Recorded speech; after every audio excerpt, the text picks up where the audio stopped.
Escuela de Robinsones, capítulo 1, donde el lector encontrará ocasión, si quiere, de comprar una isla del Océano Pacífico.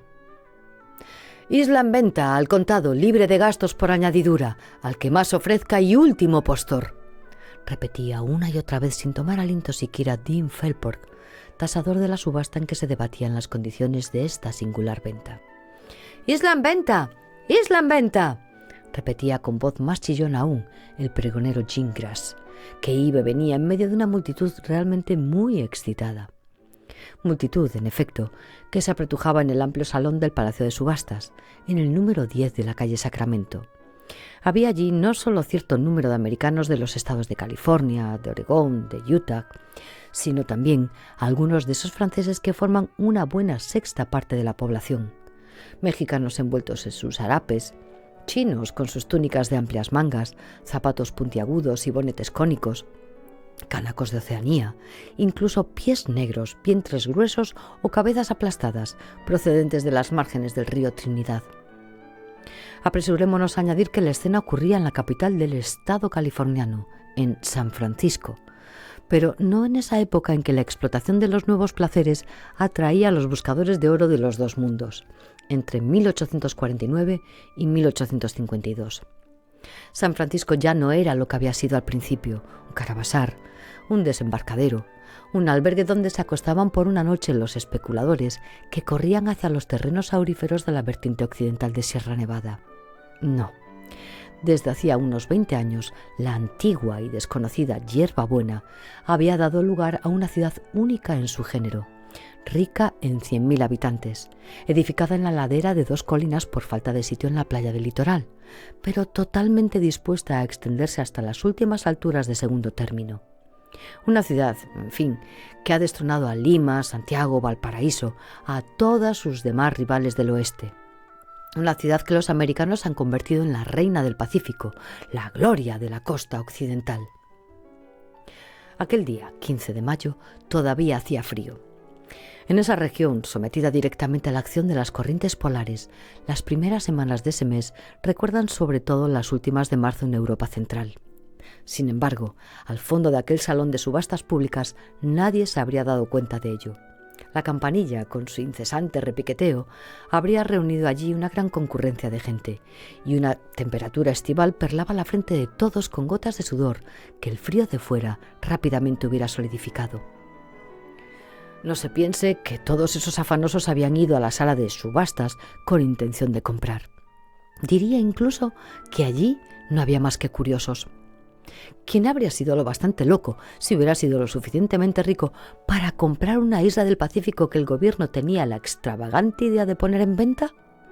Por eso se decía que no sería cubierta la tasación, que ninguna persona dispuesta a comprar se dejaría arrastrar al fuego de las pujas. Y sin embargo, no era por falta de pregonero, que trataba de animar a los clientes con sus exclamaciones, sus gestos y el caudal de sus peroratas adornadas con sus metáforas más seductoras. Reían, pero nadie pujaba. ¡Una isla! ¡Una isla en venta!, repitió Gingras. «Pero no en compra», respondió un irlandés cuya bolsa no hubiera servido para pagar un solo guijarro. «Una isla que al precio de la tasación no sale ni a $6 el acre», gritó el tasador Dean Felporg. «Y que no reportará medio real por ciento», respondió un gordo granjero muy competente en materia de explotaciones agrícolas. «Una isla que no mide menos de 64 millas de perímetro y 225.000 acres de superficie. ¿Es al menos sólida por el fondo?», preguntó un mexicano, viejo amigo de los bares, cuya solidez personal parecía muy sospechosa en aquel momento. «Una isla con selvas todavía vírgenes», repitió el pregonero, «con praderas, colinas, torrentes de agua».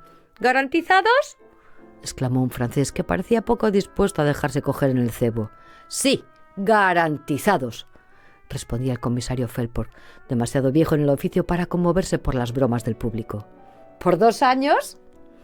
«Hasta el fin del mundo, más allá incluso». «Una isla en total propiedad», continuó el pregonero. «Una isla sin un solo animal dañino, ni fieras, ni reptiles». «¿Ni pájaros?», añadió un gracioso. ¿Ni insectos?, gritó otro. Una isla para el mejor postor, continuó insistentemente Dinkelborg. Vamos, ciudadanos, un poco de valor para gastar. ¿Quién quiere una isla en buen estado? Una isla que casi no se ha utilizado. Una isla del Pacífico, de ese océano de los océanos. Su tasación es una nadería. $1.100.000. A $1.100.000. ¿Hay comprador? ¿Quién habla? ¿Usted, señor? ¿Usted, el de allá? ¿Usted que mueve la cabeza como un mandarín de porcelana? Tengo una isla. Aquí hay una isla. ¿Quién quiere una isla? Pase a otra cosa, dijo una voz como si se tratase de un cuadro o de un jarrón.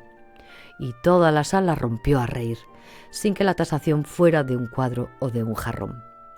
Sin embargo, aunque el objeto en cuestión no podía pasar de mano en mano, el plano de la isla había estado a disposición del público.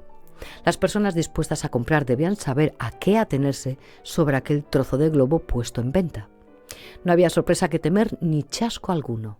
Situación, orientación, disposición de los terrenos, relieve del suelo, red hidrográfica, clima, medios de comunicación, todo podía verificarse fácilmente de antemano. No se compraría gato por liebre, y se me creerá si afirmo que no podría haber engaño sobre la naturaleza de la mercancía vendida. Además, los numerosos periódicos de los Estados Unidos, así como los de California, y las hojas cotidianas, bisemanales, semanales, bimensuales o mensuales, revistas, magazines, boletines, etc., no cesaban de llamar la atención pública desde hacía algunos meses sobre aquella isla, cuya licitación había sido autorizada por una votación del Congreso. Aquella isla era la isla Spencer, que se halla situada al oeste-sudoeste de la bahía de San Francisco, a 460 millas aproximadamente del litoral californiano, a 32,15 de latitud norte y 142,18 de longitud al oeste del meridiano de Greenwich. Es imposible además imaginar una posición más aislada, alejada de todo movimiento marítimo o comercial, aunque la isla Spencer estuviera a una distancia relativamente corta y se encontrase, por así decirlo, en aguas americanas.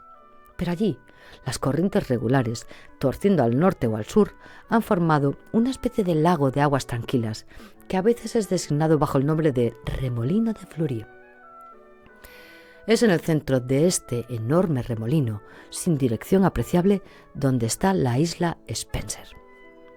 Por eso pocos navíos pasan a vista de la isla.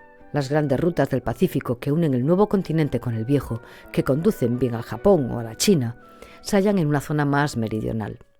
Las embarcaciones a vela encontrarían calmas sin fin en la superficie de ese remolino de Fleury, y los barcos de vapor, que tiran por lo más corto, no hallarían ninguna ventaja en atravesarlo. Por tanto, ni unos ni otros llegarán a tener conocimiento de la isla Spencer, que se yerga allí como la cima aislada de una de las montañas submarinas del Pacífico. En realidad, para un hombre que quiera huir del mundanal ruido, que busque la tranquilidad en la soledad, ¿qué mejor que esta Islandia perdida a algunos centenares de huellas del litoral? Para un Robinson voluntario hubiera sido el ideal del género, solo que había que pagarla. Y ahora, ¿por qué querían los Estados Unidos deshacerse de aquella isla? ¿Era una fantasía? No. Una gran nación no puede actuar por capricho como un simple particular. La verdad es la siguiente. En la situación que ocupaba la isla Spencer había parecido desde hacía un tiempo una estación absolutamente inútil. Colonizarla no hubiera tenido ningún resultado práctico. Desde el punto de vista militar no ofrecía ningún interés, porque no habría dominado más que una porción absolutamente desierta del Pacífico. Desde el punto de vista comercial, la misma insuficiencia, porque sus proyectos no habrían pagado el valor del flete, ni a la ida ni al regreso. Establecer allí una colonia penitenciaria habría estado demasiado cerca del litoral. Por último, ocuparla con un interés cualquiera habría sido tarea demasiado onerosa. Por eso seguía desierta desde tiempo inmemorial, y el Congreso había resuelto sacar la isla Spencer a subasta con una condición: que el adjudicatario fuera un ciudadano de la libre América. Solo que no querían dar por nada a aquella isla. Por eso la tasación se había fijado en $1.100.000. Para una sociedad financiera que hubiera puesto en acciones la compra y explotación de aquella propiedad, Tal suma no habría sido más que una bagatela si el asunto hubiera ofrecido algunas ventajas. Pero no nos cansaremos de repetir que no ofrecía ninguna. Los hombres competentes no prestaban más atención a aquel trozo desprendido de los Estados Unidos que a un islote perdido en los hielos del polo. No obstante, para un particular, la suma no dejaba de ser considerable. Habría que ser rico, por tanto, para pagarse aquella fantasía que en ningún caso podía reportar una centésima parte por ciento. Había que ser inmensamente rico, porque el negocio debía cerrarse al contado, cash, según la expresión americana. Y lo cierto es que, incluso en los Estados Unidos, son pocos los ciudadanos que tienen $1.100.000 al contado para tirarlo al agua sin esperanza de recobrarlo. Y sin embargo, el Congreso estaba completamente decidido a no vender por debajo de ese precio, $1.100.000, ni un centavo menos, o la isla Spencer seguiría siendo propiedad de la Unión. Era de suponer, por tanto, que ningún comprador sería lo bastante loco para pagar semejante precio. Además, se había hecho la reserva expresa de que el propietario, si es que se presentaba alguno, no sería rey de la isla Spencer, sino presidente de república. No tendría derecho a tener súbditos, sino solo conciudadanos, que le nombrarían por un tiempo determinado, sin perjuicio de reelegirle indefinidamente. En cualquier caso, le estaría prohibido hacer linaje de monarcas. Jamás hubiera tolerado la Unión la fundación de un reino, por pequeño que fuese, en aguas americanas. Esta reserva quizá pudiera alejar a algún millonario ambicioso, a algún nabab destronado que había querido rivalizar con los reyes salvajes de los Sandwich, de las Marquesas, de las Pomotu o otros archipiélagos del Océano Pacífico. En resumen, por una razón o por otra, nadie se presentaba. La hora avanzaba, el pregonero se desgañitaba para provocar las pujas, el tasador utilizaba su órgano sin obtener ni uno solo de esos signos de cabeza que estos estimables agentes son tan perspicaces en descubrir, y la tasación no era siquiera puesta en discusión. Hay que decir, sin embargo, que si la maza no dejaba de alzarse por encima de la mesa, la multitud no se cansaba de esperar. Seguían cruzándose bromas, las chuflas no cesaban de circular a la redonda. Unos ofrecían $2 por la isla, gastos incluidos. Otros pedían dinero a cambio de convertirse en compradores. Y mientras seguían los gritos del pregonero, ¡Isla en venta! ¡Isla en venta! Y ningún comprador.